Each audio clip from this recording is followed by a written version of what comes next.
I am going to be very clear. Homosexuality is wrong. I know this is going to shock a lot of you, and you're going to think that I'm coming from a religious standpoint. This is not a religious argument. This statement I'm making does not come from the Bible. It does not come from the Quran. It does not come from the Talmud. It doesn't come from any other religion. What I'm making a statement of is one of health. Homosexuality is unhealthy. We can look at it on an individual basis. I used to be involved in musical theater, and I have some knowledge of the homosexual community.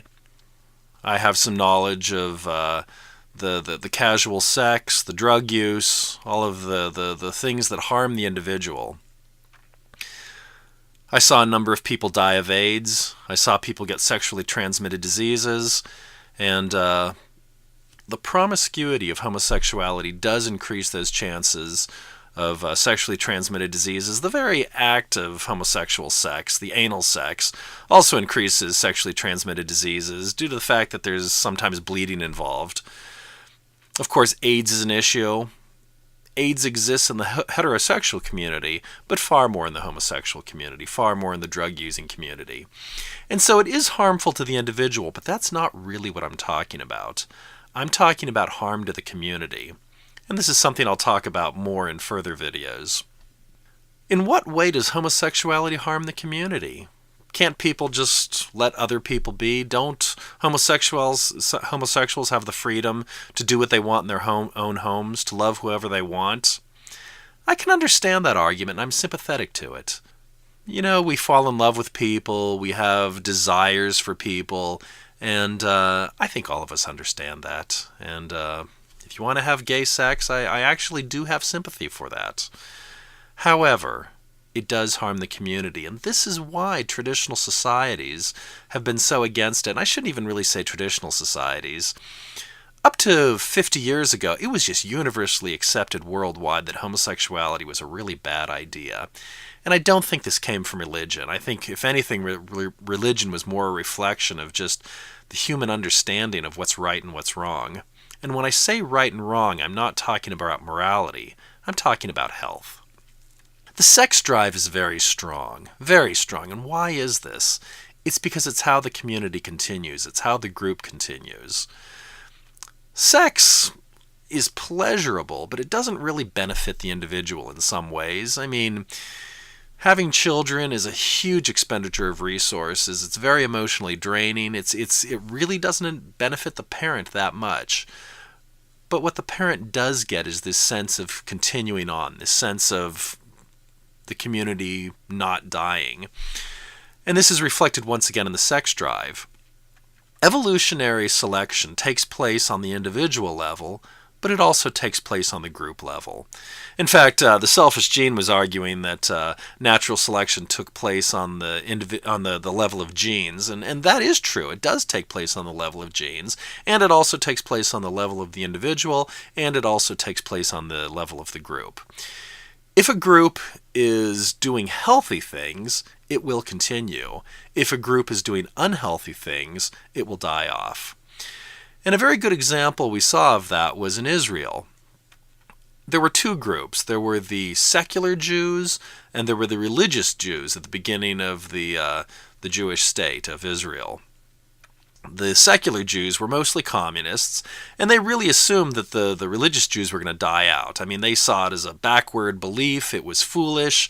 It was a waste of time. And they said, this is not going to continue. And especially since Hitler had wiped out a lot of the religious Jews, and they were a very small community at the time, while the secular communist community was extremely large. Well, here's what happened. Communism did not encourage large families for one reason or another. Children were seen as a burden, especially in the feminism that existed at the time in the beginning of the state of 1948. Children were seen as a burden, and families were small, at least in the secular community. In the religious community, families were large. And now we reach the present day, and the secular community is greatly diminished, while the religious community has grown quite rapidly.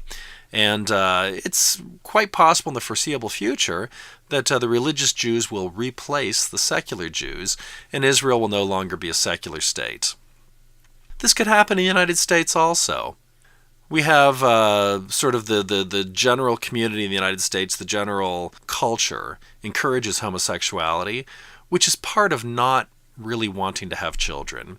There's this natural instinct to have heterosexual sex, which is greatly encouraged by the body. I mean, it's this instinct, and the reason is so the group can continue on. With homosexual sex, there are children born one way or another, but it's not reaching that level of 2 children per person in order for the group to continue.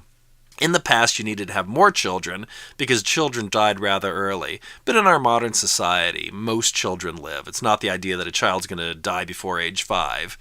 And so nowadays, it's more accurate to say that every man and every woman needs to have 2 children in order for the group to continue, the society to continue. Now, this is an average. Not every single person has to have 2 children. Some people can even have no children. But the average is every man and every woman has to have 2 children in order for the population not to decline. And that's what we're seeing right now. The native-born population is declining and is being replaced by immigration. These are other groups. They have different cultures. They have different ways of doing things. And like, for instance, in Islam, it encourages large families. Islam greatly frowns on homosexuality and other degenerate practices that don't cause people to have 2 children. That's another word I'd like to look into a bit further, degenerate, and it's a good word. Most people have an imprecise definition. They say, well, degenerate is just something that is wrong. Well, that's not very clear. What does it mean to be wrong? Are certain kinds of artwork degenerate? Are certain kinds of music degenerate? There is a very precise definition of degeneracy, which actually fairly closely matches the sort of common everyday view of degeneracy. And it's this. Any practice, any belief, any worldview that discourages people from having 2 children per person is degenerate. Any person that has fewer than 2 children is degenerate. On the other hand, a worldview, a culture, a religion that encourages more than 2 children per person is progenerate.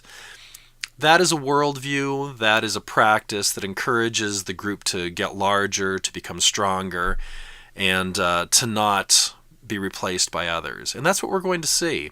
A society that encourages homosexuality and other degenerate practices is going to shrink and shrink and shrink, and other groups that encourage more than 2 children are going to replace the degenerate groups. One thing I often hear homosexuals say is, well, we have no choice. This is the way we were born. Maybe it's true that there's a genetic component to homosexuality. In fact, I think science shows us that's probably the case. But I say a component. So there may be genes that increase the likelihood of homosexuality. Maybe they increase it quite a bit. But are we a slave to our genes? I think there's also the case to be argued that there are genes that encourage people to be more violent. There are some people that just have shorter fuses because of the way they're genetically put together. They may be more likely to shout. They may be more likely to punch someone. There are other people that have genes that encourage them to be alcoholics. They're more likely to drink too much and to sink in the degeneracy of alcoholism. Are we slaves to our genes? Do we have free will? If we have genes that encourage us to be violent, are we going to hit people? Are we going to rape people? Do we have a choice? If we have genes that encourage us to be alcoholics, must we drink? Must we sink in the decay of alcoholism? If we have genes that encourage us to be homosexual, do we have to follow that? Do we have a choice? Do we have free will? I personally would like to believe that I have free will. I personally would like to believe that I'm not a slave to my genes. I have a tendency to want to eat too much fat and sometimes too much sugar. Am I a slave to that? Must I eat and eat and eat until I kill myself? I'd like to believe I have a choice. And I'd like to believe that homosexuals have a choice not to be degenerate. And when I say degenerate, I'm really not getting terribly upset over their desires, their practices. When I see 2 men kissing, it sort of makes me sick. But, that's my problem. What is much more upsetting is that the homosexual community is growing. It's becoming popular. It's becoming trendy. It wasn't in the past. So there may be a genetic component, but there's also very much a cultural component. And we have a choice. So I'll say it again. Homosexuality is wrong. And people have traditionally greatly discouraged it. In fact, in the Muslim community, the Islamic community, homosexuals are supposed to be thrown off high places. They're supposed to be thrown off cliffs. They're supposed to be thrown off buildings. And we saw that in the Middle East recently, in which homosexuals were thrown off buildings. I think that's far too extreme. I would never want to see that. I have a great deal of compassion for people. But what we do see is this very strong revulsion, this very strong rejection of homosexuality in most communities. It's existed in the past in some places. For instance, some people say ancient Greece had a lot of homosexuality, and that may be true, but they still had children. They were still having their heterosexual relationships, and therefore the degeneracy really didn't exist. And maybe that would be an option in the future.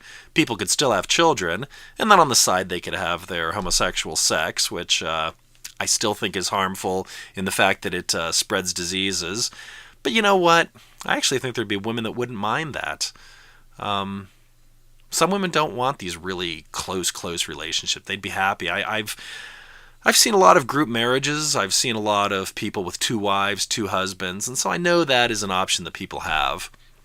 But just what is it to be healthy? At least when it comes to reproduction, healthy is having more than 2 children per person. And any practice that discourages people from having 2 children per person is unhealthy, is wrong, and is degenerate. And that's why homosexuality is wrong.